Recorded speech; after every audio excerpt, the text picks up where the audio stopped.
There is a strange truth about people who enjoy being alone. They were not born that way. They did not naturally feel comfortable disappearing from the crowd or choosing an empty room as the most peaceful place to be. Most people believe this is just introversion, but the truth goes deeper than that. This tendency is not just a personality trait. It is a survival pattern. A pattern that begins very early, from a kind of childhood that teaches them to turn inward before they can reach out to anyone else. Over time, being alone no longer feels like loneliness. It becomes the safest shelter they have.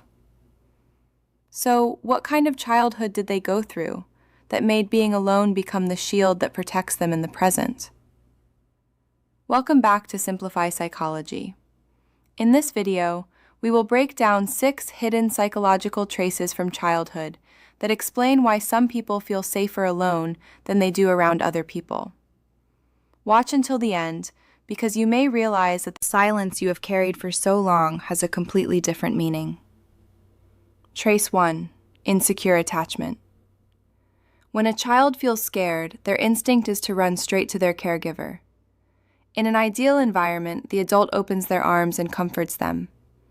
When this comfort happens consistently, the child's brain forms a belief: the world is safe, people can be trusted. But what happens when that cycle is broken? What if the adult's response becomes a series of unpredictable reactions? Your childhood passed by in uncertainty.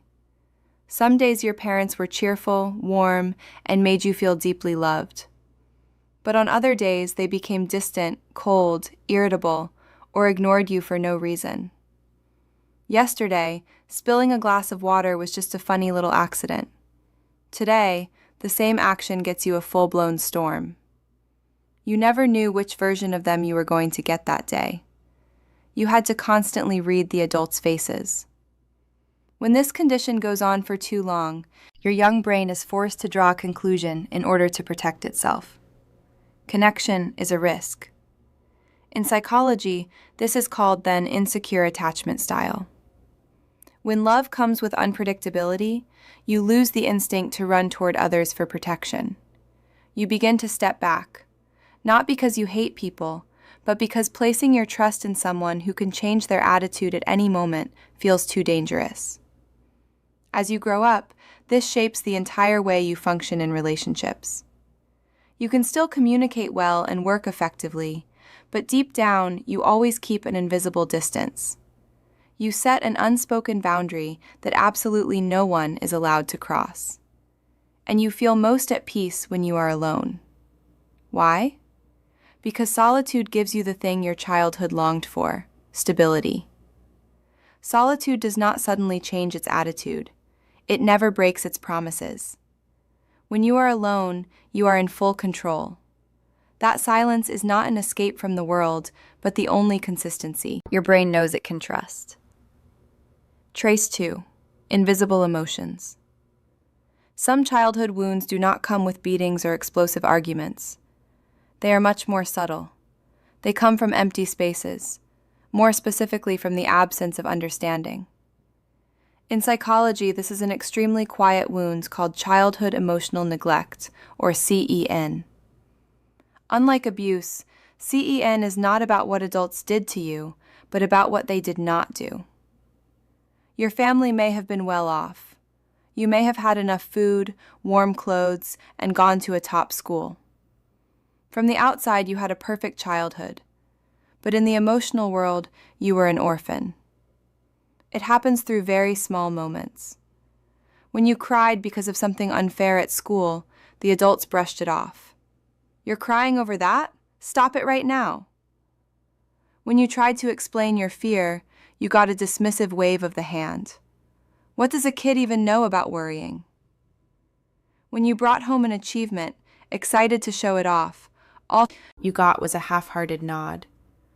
Your emotions existed, but they were never fully seen or validated. So, what is the result? A child cannot give up on their parents, so they have to give up on their own needs instead. At some point, your brain decides to turn off the expression switch. You stop explaining. You stop crying in front of other people. You stop expecting someone to listen and truly care. You create a new survival rule for yourself. Every emotion must be digested inside. Look at the way you live now. When you face crushing pressure at work or a breakup, your first instinct is definitely not to find a shoulder to cry on. Your instinct is to pull away. You shut your bedroom door, analyze the problem by yourself, sit with the pain by yourself, and create a plan to get through it alone. Even when someone checks on you, your automatic answer is always, "I'm fine." From the outside, people may judge you as cold or arrogant, but they do not know that you withdraw because in the past you learned a bitter lesson. When you brought your emotions into the light, all you got back was indifference. For you, being alone means no one can deny what you are feeling. In that quiet space, you are allowed to be weak without having to explain yourself to anyone. Trace 3. Being forced to become emotionally independent too early. Modern society always praises independence. People see it as a wonderful quality, proof of maturity and strength. But for many people who like being alone, their independence is not a medal, it is a scar. It does not come from choice, but from a cruel force of circumstance. In psychology, this is called parentification, or role reversal, sometimes known as the caregiving child. This happens when a child is forced to play the role of an adult before they have even had the chance to grow up. Maybe it happened because your family was struggling, or your parents were too busy. Maybe one of your parents was emotionally fragile, had an illness, there was constant conflict at home. In that lack of support, you were unconsciously pushed into becoming the problem solver. You had to take care of your younger siblings. You had to calm yourself down when you cried. You had to handle things on your own that a child should never have had to worry about. And the worst part is adults praised you for being so mature. This kid is so good, so independent from such a young age, never makes the parents worry. That praise accidentally became a trap. The hidden message your brain absorbed was my value comes from not being a burden to anyone. I am not allowed to need help. From there, a core belief was formed. Asking others for help is a burden. When you grow up, this forced independence turns into hyper-independence. You are excellent at work. You manage your life perfectly. But deep underneath that outer shell is an extreme fear of dependence. You would rather stay up all night working yourself to exhaustion than open your mouth and ask for help. Because asking means the risk of being rejected, or the risk that someone else will mess things up. For you, being alone brings a feeling of power and absolute safety. When you do not depend on anyone, no one can disappoint you. The empty room is the only place where you can take off the perfect mask and simply exist. Trace 4. An overstimulating living space. To understand more deeply why we choose isolation, let's look at it from the angle of the physical environment. For a child, home is supposed to be the most peaceful place. But for you, it was the place where your senses were seriously overloaded. If you grew up in a family where the living space always felt suffocating, cramped, lacking basic privacy, or constantly filled with noise, from the TV blasting too loudly, adults yelling to sudden explosive arguments. To protect itself, your brain had to work at full capacity from a very young age just to filter out all that noise. You held your breath, listening to every heavy or light footstep, and flinched at the sound of doors slamming shut. That high stimulation environment reshaped your nervous system, keeping it in a constant state of red alert and making it run out of energy extremely fast by adulthood. This explains why you become drained so quickly after normal social situations. Being in a crowd where there are too many mixed sounds, lights, and overlapping conversations feels like a direct attack on a nervous system that has already been fragile since childhood. People often tell you, "Go out and hang with people, it'll help you feel better." They do not understand that for you going out is not a release, it is a drain. When you have to constantly endure mixed noises, tense energy around you, your body automatically activates the same stress state you lived in back in that noisy house from long ago. At that point, the empty room is not a hiding place. It is actually a biological charging station. Being alone means there is no more noise, no more outside stimulation. Absolute silence is the only medicine that helps activate the parasympathetic nervous system. Your heart rate slows down, your muscles relax, and your mind recovers. For you, solitude is a biological need required for survival. Trace 5, a highly empathic instinct, or HSP. Unlike the previous trace, which comes from the environment, this preference for being alone comes from your own inborn biological structure. In psychology, this concept is called HSP, or highly sensitive person, and it makes up about 15 to 20% of the population. If an average person experiences life in standard definition, an HSP child experiences the world in ultra-high definition. You do not just hear sound, you feel its frequency, and most importantly, you are like a sponge that absorbs other people's emotional energy. When you were little, even when no one said anything, you could still automatically sense the heavy atmosphere between your parents. Your chest felt heavy when you saw a classmate crying, or you felt extremely uneasy when standing in a room full of fake smiles. Because you did not have a protective filter separating the self from the world, you unconsciously carried all the negative energy around you. If you grew up in an environment that lacked understanding, you were constantly labeled weak, a crybaby, or too sensitive. To survive the flood of emotions pouring into your mind every day, an HSP child has only one defense mechanism: reduce contact and actively create protective bubbles of isolation.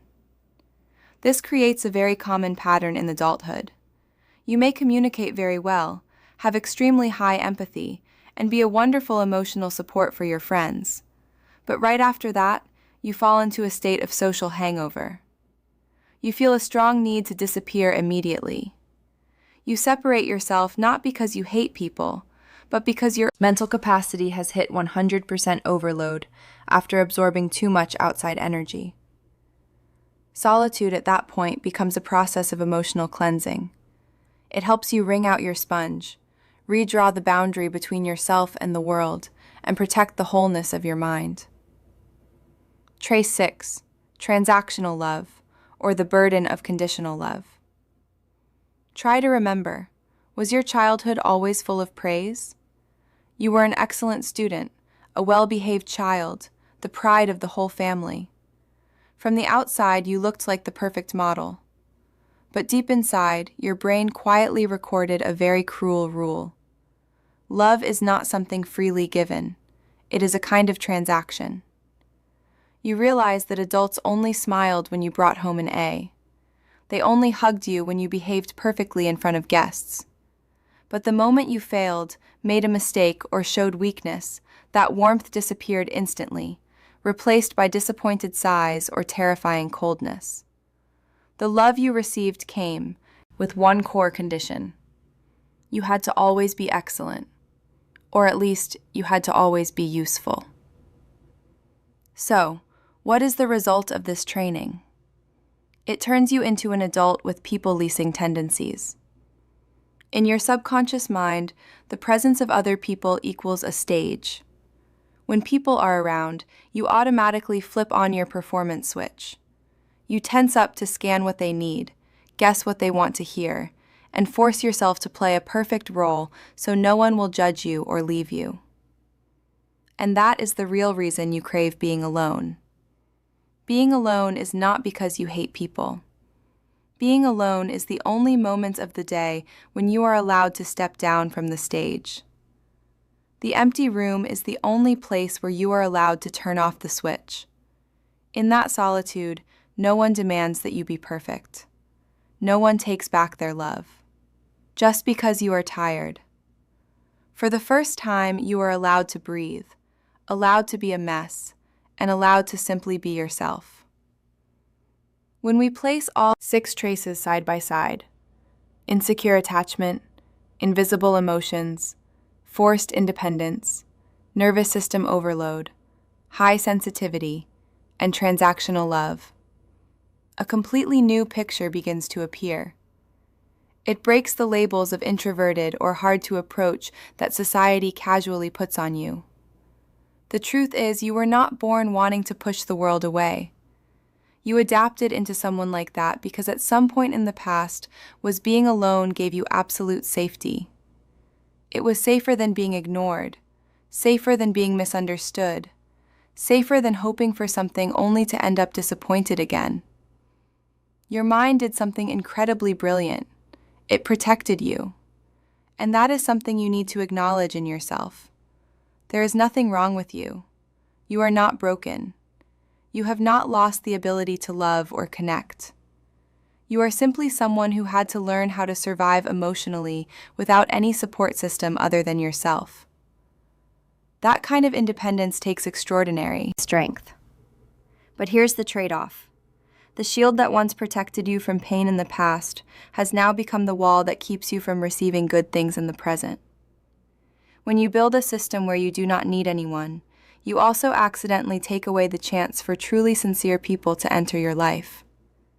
When you lock the door tightly to keep out the storms, you may also end up blocking the sunlight. So the most important question right now is not, why do I like being alone? The real question you need to ask yourself is, am I choosing to be alone, or am I defaulting to being alone? These two ideas create very different lives. Choice brings a sense of freedom, peace, and control. Default is a conditioned reflex. It happens automatically, unconsciously, and is often driven by fear. The purpose of this video is not to tell you to immediately throw open the windows, run into the street, and become friends with everyone. Silence is still a beautiful gift for you. It is where you recharge, where you find clarity, and where you feel most true to yourself. That does not need to change. The purpose of this video is to give you awareness. When you understand the roots of your behaviors, you take back control. You begin to recognize when you are pulling away because you truly need rest, and when you are hiding simply because your subconscious is setting off a false alarm. You deserve peaceful moments of silence, but you also fully deserve relationships where you do not have to shrink yourself. You deserve people who make connection feel like a source of strength, not a burden you have to carry. If understanding these childhood patterns helped you find a new perspective on yourself through this video, do not forget to hit like and subscribe so we can keep exploring the deeper mysteries of the human mind together. And before you leave, look back at the long road your inner child has walked. Out of the 6 traces we've discussed today, which one left the deepest scar in your childhood? Share your story in the comments, because here, your silence is always heard. Thank you for staying with us. Goodbye, and see you again.